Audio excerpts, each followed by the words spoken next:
Bienvenidos a Amu Curiosos, yo soy Amu Neuroscience and Biology, o Amu mejor dicho.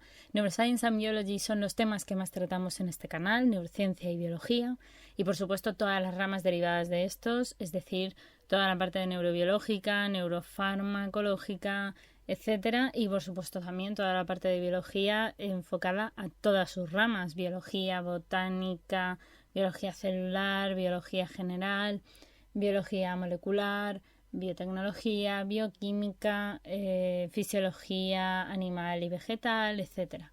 Vamos a hablar de un montón de cosas en este canal, así que si te gusta, te invito a que te quedes. Por supuesto también, y si no eres tanto de ver vídeos o tal, pues también tenemos un canal de Twitch para que sea más interactivo y más de directos. También tenemos un canal de Discord, también tenemos un montón de redes sociales donde publicamos cositas. Por ejemplo, Facebook, Twitter, Instagram y Ciencia Red. Y por supuesto también tenemos no solamente todo esto, sino que tenemos un blogger donde publicamos también cositas escritas un poquito más extensas, y también tenéis, para más información y para si queréis contenido un poco más exclusivo, el Patreon, donde de vez en cuando pues oferto cositas, tenéis cierto poder dependiendo de qué nivel elijáis. Y básicamente eso es a lo que venís a este lugar, a construir vuestro conocimiento, a ayudarme a mí a construir el mío siempre, con vosotros y con vuestra ayuda. Y nada, pues que espero que disfrutéis mucho de los vídeos. Muchísimas gracias a todos aquellos que os queréis unir a esta maravillosa comunidad de Amu Curiosos, dejando un like, dejando un comentario y o directamente suscribiéndoos. Llevamos ya 3 años haciendo divulgación, así que esperamos mejorar todavía más. Y pues nada, bienvenidos a la aventura y que la disfrutéis muchísimo. Un abrazo enorme y comenzamos. Seguimos con otro sentido especial, que sería en este caso el olfato. Ya hemos visto la visión, hemos visto también el oído, el equilibrio, también evidentemente acompañando al oído hemos visto la audición y el equilibrio, que van juntos, digámoslo así, y el tacto, pues cuando hablamos del sistema somatosensorial. Así que vamos a pasar ahora al olfato. Ya vamos por el 5º sentido prácticamente. Y nos queda otro después, que será el gusto. Pero vamos primero con el olfato. Es quizás el menos conocido de nuestros sentidos, según las investigaciones, y en parte esto es porque es un fenómeno un poco subjetivo y difícil de estudiar en la experimentación como de los animales, además de estar poco desarrollado en los humanos respecto de otros animales. Nuestro olfato, por ejemplo, comparado con el de un perro, pues es una porquería, sin ánimo de ofendernos. El sentido del olfato, sobre todo, se ubica en la parte central del cráneo, entre las cavidades orbitales oculares y la mandíbula superior, es decir, en donde tenemos la naricita. Para poder oler son necesarios, evidentemente, la nariz, las fosas nasales, los senos paranasales, que son cavidades aéreas del interior del cráneo cubiertas de tejido mucoso muy vascularizado y cumplen funciones varias, entre las que se incluyen el humedecer y calentar el aire que entra en los pulmones, además de atrapar partículas, como creo que ya comentamos al principio un poco también del sistema respiratorio, o si no, ya lo comentaremos con más profundidad en esos casos. Pero también hay que destacar los senos maxilares, los senos etmoidales, senos frontales y senos esfenoidales. También la inflamación por reacción alérgica o infección, que se denomina las famosas sinusitis, que seguramente alguna vez habéis oído. Y también hay que decir que existen los cornetes óseos y la membrana olfatoria, así como las células olfatorias que la acompañan, y el nervio y bulbo olfatorio, que también son muy importantes. Vamos a ir viendo todos los componentes. Empezamos por la membrana olfatoria. La membrana olfatoria ocupa la mayor parte, o la parte, mejor dicho, superior de la narina, con el orificio de cada fosa nasal. Y en sentido medial se dobla hacia abajo, ¿vale?, a lo largo de la superficie del tabique en su parte superior y en sentido más lateral, plegando así el cornete superior. En cada narina, ¿vale?, la membrana olfatoria presenta unos 2,4 centímetros cuadrados de superficie, y en la membrana olfatoria, de hecho, vamos a encontrar también a las glándulas de Bowman, que son las productoras de moco, y las células olfatorias, de hecho, con cilios olfatorios, células de sostén y una fina capa de mucosa externa. Las células olfatorias, sobre todo, son las células receptoras para la sensación del olfato. Son células nerviosas bipolares y están derivadas del propio sistema nervioso central, por lo que se encuentran en el orden de 100 billones intercaladas con células de sostén. El extremo mucoso de la célula olfatoria forma un botón del que nacen desde 4 a 25 cilios o pelos olfatorios que se proyectan hacia la fina capa de moco que reviste las fosas nasales, y los cilios olfatorios son los encargados de reaccionar a los olores del aire y de estimular a las células olfatorias. Por tanto, son receptores primarios, ya que el receptor es de tipo neuronal y poseen una rápida adaptación a los olores. Os recuerdo que en el caso del tacto es más bien indirecto, porque tiene que pasar por varias neuronas antes de ser procesado en el cerebro. Hay un primer receptor, un segundo receptor, etc. En el caso de los ojos pasaba igual. En el caso del oído, el primer receptor estaba evidentemente en la membrana basilar, pero realmente el órgano de Corti era el segundo receptor. Así que quizás el que tenga el sistema más directo sea sin duda el sentido del olfato, como os he comentado. También es verdad que, no obstante, la transducción sensorial y la transmisión de ese estímulo olfatorio también es muy importante de verlo, porque, como os digo, es un poco distinto de todos los demás. Vamos a ver que los cilios olfatorios son los quimiorreceptores de esas células olfatorias y la sustancia olfatoria, al entrar en contacto con la membrana olfatoria, difunde hacia el moco que cubre los cilios olfatorios. En la superficie de los pelos olfatorios hay de hecho proteínas receptoras acopladas en el lado citosólico que son normalmente en el lado citosólico a proteínas G. Así, la unión de ese punto estimulante del receptor olfativo que hace que se libere la subunidad alfa de la proteína G activa una adeninato ciclasa que aumenta los niveles de MPC cíclico del interior de la célula.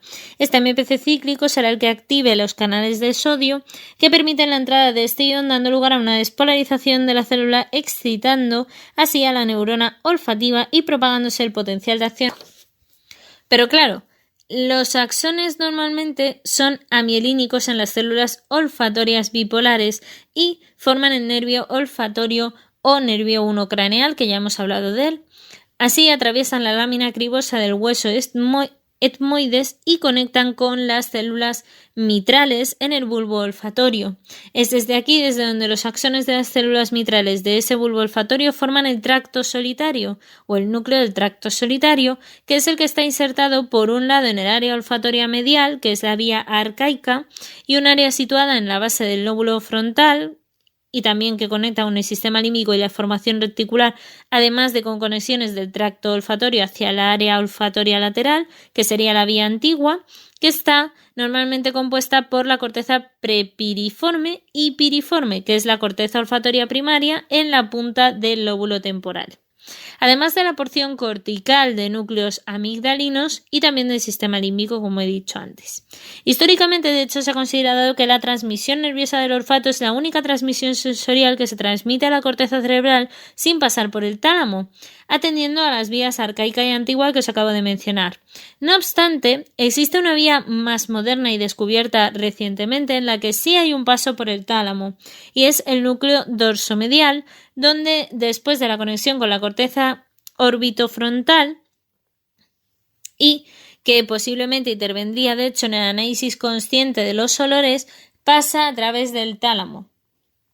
Pero, no obstante, y aunque esto sea así, a diferencia de otros sentidos, es verdad que el olfato tiene una máxima intensidad olfatoria que se consigue para la mayoría de los productos olorosos a bajas concentraciones. Además, tiene valores de entre 10 a 50 veces por encima del umbral, y el olfato está relacionado sobre todo con la detección de olores, por supuesto, y con la interpretación cualitativa que con la determinación cuantitativa de la propia intensidad, y se han identificado entre unos 300 y unos 1000 receptores olfatorios diferentes en nuestras narices y codificados por genes en más de 25 sitios de cromosomas diferentes. Cada gen expresa un único receptor que codifica una sensación olorosa diferente e individualizada, y las neuronas bipolares similares se sitúan así próximas, generando una generando un mapa espacial de los propios olores dentro de nuestro cerebro. También os he de decir que aunque yo os he estado diciendo hasta ahora que efectivamente era el único sentido que no pasaba por el tálamo, no pasa por el tálamo de manera aferente, es decir, para entrar el olor y ser procesado en la corteza a nivel desde el punto de vista nervioso no pasa por el tálamo. El paso hacia el tálamo se hace ya, digamos, de manera posterior. O sea que esa vía moderna que se ha descubierto ahora es cierto, pasa por el tálamo, pero digamos en una vía medio eferente, como un punto más secundario, no a nivel primario. ¿Vale? A nivel primario sí sigue siendo el único órgano que no pasa entre comillas por el tálamo. Y digo entre comillas por lo que os comento, porque luego para terminar de hacer sus acciones sí que puede interconectar con otras áreas y evidentemente utiliza el puente de interconexión más grande, que es el tálamo. Dicho eso, y habiendo aclarado este concepto, os he de decir que también hay trastornos en el sistema del olfato, como en todos los sistemas que hemos visto hasta ahora, porque hay, por ejemplo, la anosmia, que es la falta de capacidad para oler, la hiposmia, que es la disminución de la capacidad para oler, la hiperosmia, que es el aumento de la sensibilidad frente a un olor, la disosmia o parosmia, que es la distorsión de la percepción de un olor, la fantosmia, que es la percepción de un olor cuando ya no existe o cuando no ha existido en ningún momento, la agnosia olfatoria, que es la incapacidad para clasificar, contrastar o identificar incluso verbalmente las sensaciones olorosas, aunque puede ser normal la capacidad de no captar todas las sustancias oloríferas, pero bueno, la presbiosmia, que sería la pérdida del olfato con mayores de 50 años y normalmente afecta de hecho esto al 50% de la población. Las causas de los trastornos también del olfato pues suelen ser sobre todo trastornos por pérdida de transporte de odorantes, que son anomalías congénitas, la cirugía de algunas vías nasales, desviación del tabique nasal que también puede afectar, infecciones por virus dadas por neoplasias nasales, pólipos nasales o rinitis alérgicas, así como las rinitis y sinusitis bacterianas. Los trastornos por pérdida sensorial cuando hay una exposición a tóxicos, fármacos, infecciones por virus, neoplasias, radioterapias y demás. O también los trastornos por defecto en la transmisión o percepción del estímulo nervioso, como el alcoholismo, el corea de Huntington, los niveles bajos de vitamina B12, también asimismo los niveles bajos de zinc, la depresión, la diabetes mellitus, la enfermedad de Alzheimer, la enfermedad de Parkinson, las partes de tóxicos, fármacos, también neoplasias, malnutriciones, tabaquismo, traumatismo cráneoencefálicos, SIDA, síndromes de Kallmann, etc. Pero sobre todo es muy interesante que en el caso de las enfermedades de Alzheimer, a mí esto me parece siempre muy curioso, cómo efectivamente se ha visto que en muchos casos el sistema del olfato está tan ligado a los recuerdos y tan ligado a las emociones que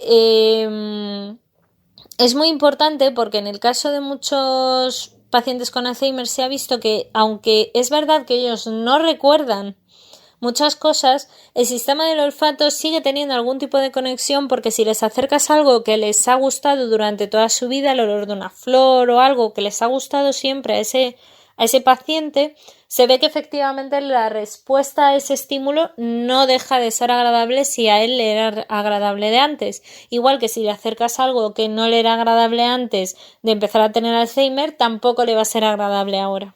Así que es cuando menos interesante cómo seguimos teniendo ese tipo de relación, ¿no? Por eso digo que el cerebro es todo un misterio. Pues hasta aquí por hoy, muy curiosos. That's all, folks. Espero que os haya gustado mucho el vídeo. Dejar un like, un comentario y una suscribida si no lo habéis hecho ya. Y nos vemos en el próximo vídeo. Que la ciencia y la fuerza os acompañe.